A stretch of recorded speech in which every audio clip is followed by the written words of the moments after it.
পঞ্চায়ত নিৰ্বাচনৰ প্ৰথম পৰ্যায়ৰ নিৰ্বাচন সমাপ্ত হোৱাৰ লগে লগে দ্বিতীয় পৰ্যায়ৰ নিৰ্বাচনৰ বাবে মাজত মাথো কেইটামান দিন বাকী। অহা 7 মে'ত দ্বিতীয় পৰ্যায়ৰ পঞ্চায়ত নিৰ্বাচনৰ বাবে তুংগত হৈছে প্ৰচাৰ অভিযান। 81 নং দামপুৰ গাঁও পঞ্চায়তৰ ভাৰতীয় জাতীয় কংগ্ৰেছ দলৰ মনোনীত প্ৰাৰ্থী জাকিৰ হুছেইনৰ এক বিশাল পদযাত্ৰা উলিওৱা হয়। এই পদযাত্ৰা দামপুৰ জানৰপাৰাৰ পৰা আৰম্ভ কৰি সমগ্ৰ দামপুৰ অঞ্চলত এক উৎসৱমুখৰ পৰিৱেশ গঢ়ি তুলিছে। এই বিশাল পদযাত্ৰাত কংগ্ৰেছ দলৰ বহু সংখ্যক সমৰ্থক উপস্থিত থকাৰ উপৰিও কণ্ঠশিল্পী নেকিব উপস্থিত থাকি জাকিৰ হুছেইনৰ হৈ নিৰ্বাচনী প্ৰচাৰ চলায়।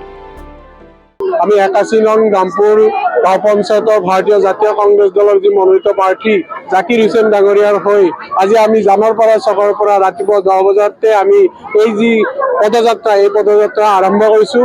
এই পদযাত্ৰাত 81 নং দামপুৰ মণ্ডল কংগ্ৰেছৰ সমূহ বিষয়ববীয়া তথা দামপুৰবাসী ৰাইজৰ যি সহায় সহযোগিতা পাইছোঁ আমাৰ প্ৰাৰ্থীগৰাকীৰ যি পদযাত্ৰাত, গতিকে আমি নিশ্চয় 100% নিশ্চিত যে আমাৰ প্ৰাৰ্থীগৰাকী নিশ্চয় বিজয় সাব্যস্ত হ'ব। ইয়াৰ জৰিয়তে আমাৰ যি অঞ্চলৰ যি আগৰুৱা কাম আছে সেই আগৰুৱা কামখিনি আমাৰ যি জাকিৰ হুছেইন ডাঙৰীয়াৰ দ্বাৰাই যাতে আমি সম্পূৰ্ণ কৰিব পাৰোঁ, তাৰ লগতে আমাৰ যি কৰ্মীসকল আছে এই কৰ্মীসকলকো যাতে আমি অকণ সহায় সহযোগ কৰিব পাৰোঁ তাৰ বাবে আমি আশা ৰাখিছোঁ।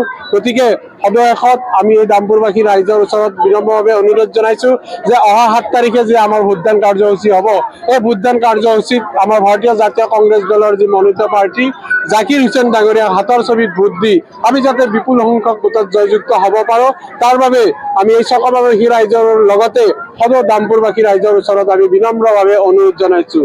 81 নম্বৰ দামপুৰ পঞ্চায়তৰ কংগ্ৰেছৰ এটা পদযাত্ৰা চলি আছে। এইটো আৰম্ভ হৈছিলে দামপুৰ জানৰপাৰাৰ পৰা আৰু শেষ হ'ব আমদলাপাৰত। আৰু এই পদযাত্ৰাত মোৰ লগত যথেষ্ট সংখ্যক মানুহ আহিছে আৰু ঘৰৰ পৰা ওলাই প্ৰতি ঘৰ মানুহে মোক যথেষ্ট সঁহাৰি জনাইছে। এই সঁহাৰিত মই সঁচাকৈ আপ্লুত হৈছোঁ। মই অনুমান কৰিছোঁ মোৰ জয় নিশ্চিত আৰু ৰাইজক মই লগতে আহ্বান জনাইছোঁ। আচলতে এনেকুৱা বস্তু নহয়, তেওঁলোকে এইটো মানে ঈৰ্ষাতে কিছুমান কাম কৰে আৰু সেই বুলি সকলোতে কৰিব নোৱাৰে। তাৰে ভিতৰত 2 এটা কৰিব পাৰে, আমি সেইটো কেৰেক্ট নকৰোঁ। ভয় নকৰাকৈ উঠিছে। হয়, হাতৰ ছবিত ৰাইজে ভোট দিয়ক আৰু কংগ্ৰেছক জয়যুক্ত কৰক। প্ৰথম কথা হ'ল মোৰ সামৰ্থ্যৰ ভিতৰত যিখিনি কৰিব, সামাজিক ৰাস্তা ঘাটেই হওক বা অন্যান্য অনুষ্ঠান প্ৰতিষ্ঠানৰ কামেই হওক, এই সকলোবিলাক আগত যিবিলাক আধৰুৱা আছে এই সকলোবিলাকক ধৰি মোৰ সামৰ্থ্য অনুযায়ী ৰাইজৰ প্ৰতিটো গঠনমূলক দিহা পৰামৰ্শ লৈ মই সকলোবিলাক কাম কৰি যাম বুলি মই আশা কৰোঁ।